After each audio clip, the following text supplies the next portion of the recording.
Hello my artists, this is Miss Schaefer, and today we are going to create our very own toy. Let's go.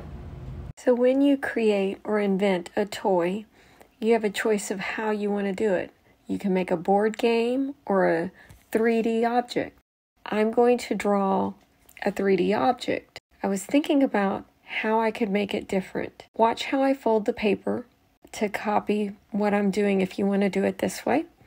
And you're going to add the points together, start in the middle and push it over. So you're only going to have one side of it folded in a flap. So I'm going to make an outside drawing and an inside drawing of my toy. I thought about having a live object on the outside and a non-live object on the inside.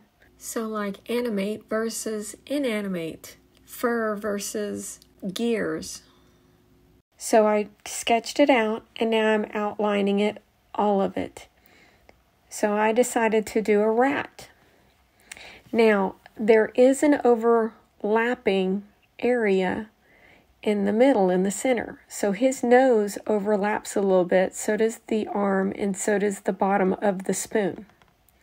So when you open it, it ends up turning into something else.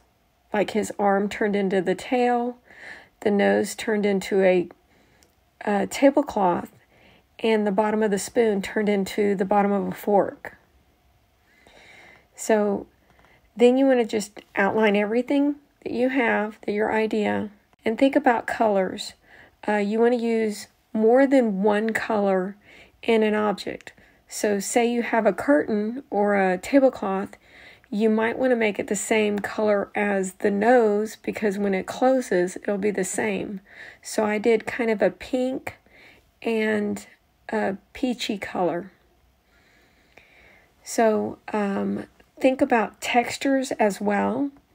When you are doing his outside of the fur, you're going to do little tiny lines so that it shows a feel to it. Anytime you want to color something, there are dark areas and light areas in folds or at the edges of the black line. You're going to make it darker. Anywhere there's shadows, it's going to be a little heavier. So think about where you're making the same color, but just darker in some areas. Now on my rat, on his hair, he's going to have a lot of gray lines.